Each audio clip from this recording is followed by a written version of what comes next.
Ciao a tutti, oggi ad un anno dall'uscita di Logic Pro X, dall'idea al mastering, ho pensato di dedicare un po' di tempo al compressore. Il compressore è questo apparecchio fra i più utilizzati e spesso anche fra i meno conosciuti, e con tutte le caratteristiche che ha e anche con tutti i tipi di utilizzo, dalla compressione in serie, in parallelo, nei gruppi, negli aux, nei sidechain. Insomma, volevo parlare un po' del compressore e facciamoci un percorso. Allora, innanzitutto il compressore cosa serve? Serve a emulare il compressore in Logic, il suono e la risposta di diversi compressori di livello professionale. Rafforza l'audio riducendo i suoni che superano un certo livello di soglia, uniformando le dinamiche. Quindi, per farla facile, il compressore audio riduce la dinamica, quindi riduce la differenza fra monti e valli di un file audio, quindi la differenza impropriamente parlando di volume. La compressione aiuta a mettere a fuoco delle parti chiave di una traccia o di un mix e evita che le parti più morbide, più suonate un po' più basse, facciamo l'esempio di un chitarrista che ha suonato nella parte alta o nella parte bassa del manico, o un bassista, che le parti, diciamo, suonate un po' più delicate risultino meno percettibili. Il compressore di Logic è molto interessante, suona molto bene e non è solo uno in realtà, perché sono 7 circuiti. C'è il Platinum Digital, che è quello, diciamo, della Apple, il suo, che è un compressore molto pulito. Poi c'è lo Studio VCA, che è il simulatore di questo qua della Focusrite, il Focusrite Red. Quindi ogni compressore che vedete qua è un simulatore di un'apparecchiatura reale. Lo Studio FET è questo Fairchild, il Classic VCA è questo qua, DBX, poi c'è il Vintage VC, Vintage FET, Vintage Opto. Ognuno di questi ha caratteristiche molto particolari. Ad esempio il FET, lo Studio FET, il Vintage FET simulano compressori a transistor ad effetti di campo. I transistor sono dei componenti elettronici che hanno delle caratteristiche molto precise che ti permettono di far fornire al suono un tono pulito o colorato. I compressori FET tendenzialmente attenuano solo il segnale, quindi non lo espandono tendenzialmente. Poi ci sono i VCA, che sono compressori con amplificatore controllato in tensione. Anche in questo caso qua tendono un tono pulito e sono soprattutto adatti per i bassi e segnali a bassa frequenza. Possono attenuare o amplificare il segnale. Poi ci sono gli opto, che sono compressori con componentistiche ottiche e sono molto puliti e ideali ad esempio per la voce e per la chitarra. Il compressore ha due tipi di grafico, il meter o il graph, dipende come vogliamo vedere noi il segnale, e i compressori hanno due parametri importantissimi, che sono la ratio e la threshold. La threshold è quando faccio intervenire il compressore, quindi il quando, e la ratio è il quanto. Ratio significa che se lo metto a 2 mi abbassa in proporzione di 2 volte il segnale che ha superato questa soglia. Quindi immaginate che se supera di 2 me lo abbassa di 2 per 2 4. Ovvio che se la ratio è alta comprimerò tanto. Se ad esempio metto una ratio di 8 e il segnale mi supera di 3 volte la threshold, mi supera di 3 la threshold, me lo attenuerà di 24, 3 per 8, 24, è un fattore di compressione.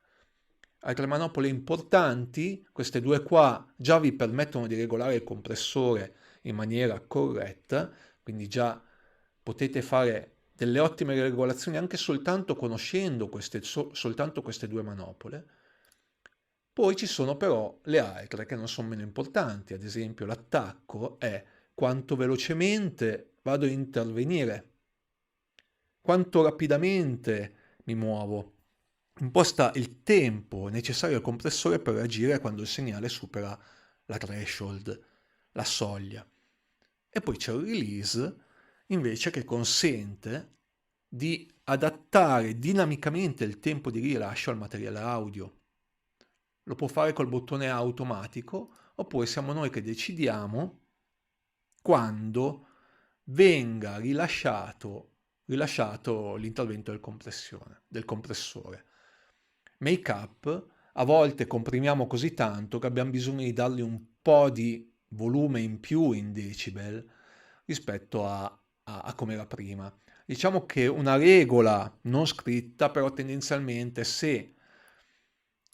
sarebbe corretto dire che se qua prima del compressore avevo un segnale che usciva, faccio un esempio, a meno 6 decibel e dopo esce a meno 10, sarebbe importante che quanto usciva prima uscisse anche dopo, quindi al limite se mancano 6 decibel li do qua.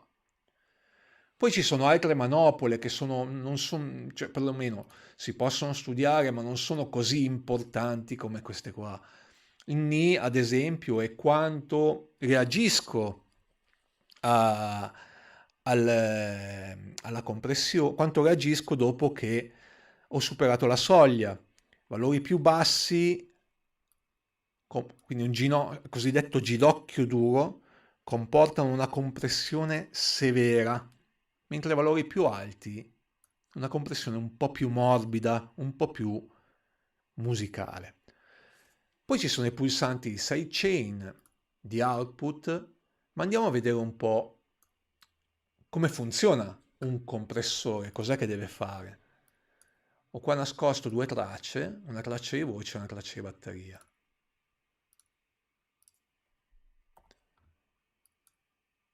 Sta qua una traccia di voce che ho registrato. My name is I am. My name is I am. Come vedete ci sono delle note a un volume più basso, delle parti a un volume più basso rispetto a qua dove invece ci sono delle montagne. My name is not I was regretting the past. My name is not I was. I am not. Io semplicemente, a parte che io credo nella musica con dinamica, quindi io non utilizzo sempre il compressore, lo utilizzo a volte anche solo messo così, quindi che non intervenga soltanto magari per colorare il suono, perché ognuno di questi circuiti dà un colore diverso, una morbidezza diversa, una timbrica diversa al suono, quindi a volte basta metterlo per sentire la differenza, sentite un po'. Sono differenze sottili, però se le mettiamo magari in 70 tracce, queste differenze poi iniziano ad essere importanti, fanno la differenza fra un prodotto medioso e un prodotto di qualità. I was, I am not there. It is hard, I know, but still I was, I am not there. La differenza è sottilissima ed è soprattutto in calore. Io adesso vado a farvi vedere come faccio una semplicissima regolazione di questa voce, My name is. andando a mettere una ratio senza saperne leggere e scrivere, a parte che qua ci sono un sacco di preset, quindi volendo potete anche provarveli. Facciamo un esempio, una voce media. Tac, mi ha già fatto lui, mi ha scelto lui anche il compressore che voleva. Una voce hard, quindi ha compresso molto. Io invece voglio fare una compressione tranquilla, a 4. Voglio che intervenga il compressore sicuramente qua perché My name is qua I si deve muovere la am. lancetta, ma soprattutto qua dove ci sono le montagne. My name is not I E was. infatti interviene parecchio. Adesso abbasso la threshold così che intervenga un po' di My più. name is I am. Scusate, questo modo qua. My name is name is not I was. Ok. Ho dato per scontato che sappiate come mettere il compressore. Per mettere il compressore ogni traccia ha questa piccola striscia qua. Se ci clicco sopra posso mettere il compressore in automatico, oppure vado sugli audio FX, Dynamics Compressor. Eccolo qua. Ma torniamo noi, sono nella mia traccia. Adesso io ho fatto questa piccola regolazione di compressore, lo accendo My name is e adesso per vedere come sta intervenendo faccio un bounce in place, cioè praticamente è come se facessi il bounce soltanto di questa regione.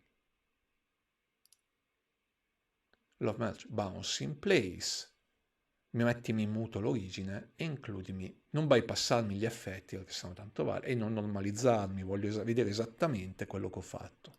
Do l'ok ed ecco qua che la mia voce ha una differenza di dinamica rispetto a quella di prima.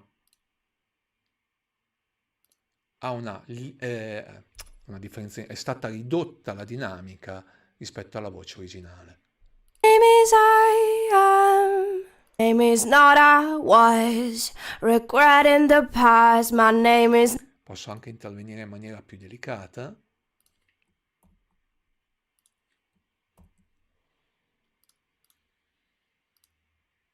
Scendo lì, di fare una compressione con una threshold minore, comprimi un po' meno, la distorsione soft, il mix me lo tieni a 1-1, quindi fatevi tutti i vostri esperimenti fin quando non arrivate a quello che volete.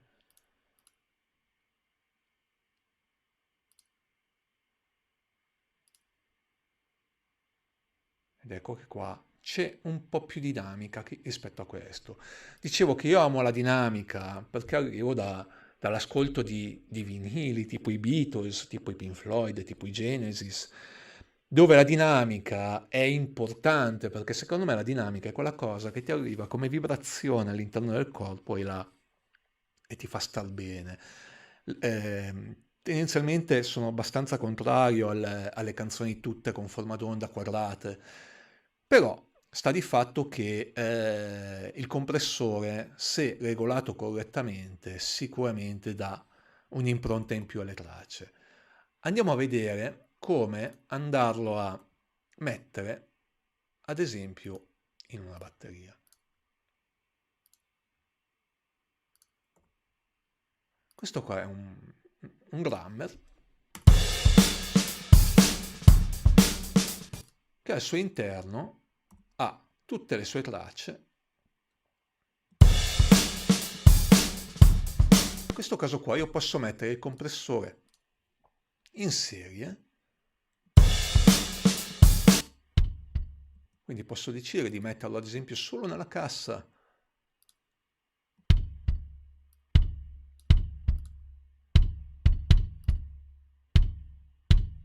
Andiamo a vedere dei preset di cassa, giusto per capire cosa che ci hanno fatto qua. E andiamo a enfatizzarlo. Vedete che cosa?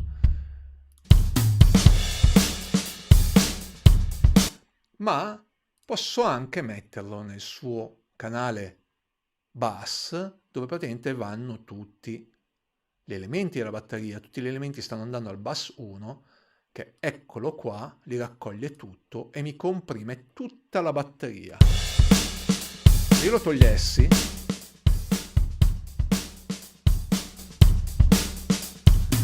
questo è un tipo di compressione diciamo nella sommatoria, nello stem, ma io posso fare anche una compressione in parallelo, andando ad agire nei send. Vado qua, vado a scegliermi un bus libero, ad esempio il bus 20, qua in fondo mi ha creato l'ausiliario 18 che chiamo drum comp, compressione della batteria. Adesso vado a enfatizzare un po' la cosa, vado a mettere un compressore, decido di esagerare con il make up, con la compressione e quant'altro, perché cosa farò qua? Praticamente andrò a comprimere tanto e parallelizzerò, cioè avrò il segnale che mi va allo stereo out da qua, ma parallelamente anche questo, e deciderò la quantità con il bus 20, che è questa rotellina qua, e posso vederla anche attraverso questo. Andiamo a vedere.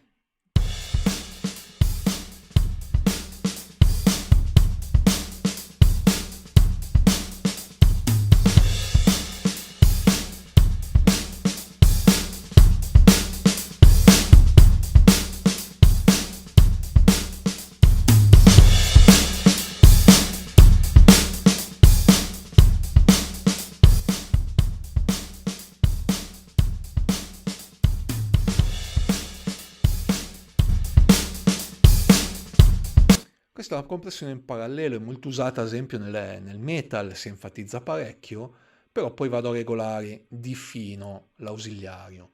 La compressione in parallelo si può usare un po' dappertutto, nelle voci, nei cori, nelle chitarre, cioè si usa. E un'altra cosa che si usa parecchio è il sidechain, ovvero fare in modo che, ad esempio, un basso segua una cassa di una canzone, oppure che una canzone da discoteca, ad esempio, si muova con il suono di una cassa. Andiamo a prendere una canzone dai template, vediamo un po', new from template, close, e andiamo a creare un sidechain.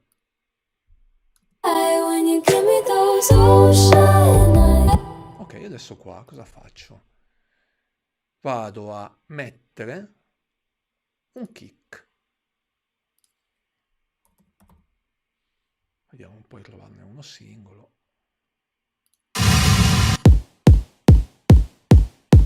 Va bene, questo va bene.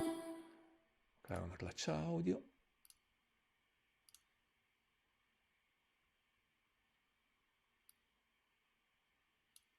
La vado a duplicare per tutta la canzone.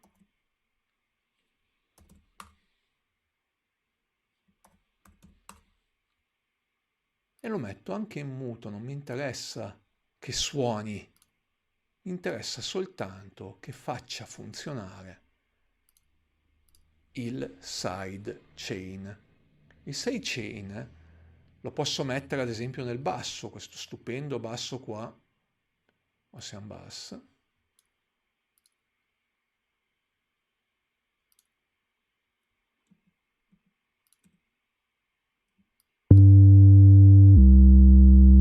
Adesso io vado a metterli al compressore che c'è già qua. Gli dico col sidechain seguimi la traccia del kick. Quindi il compressore sarà attivato dal kick.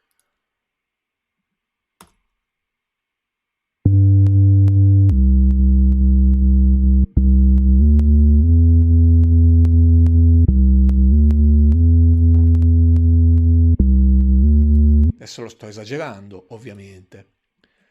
E se io volessi far suonare tutta la canzone così, cioè avete presente le canzoni da discoteca, io posso anche fare in modo che le canzoni da discoteca ti fanno ballare anche se non vuoi. Io adesso faccio suonare tutta la canzone in sidechain, quindi senza, con,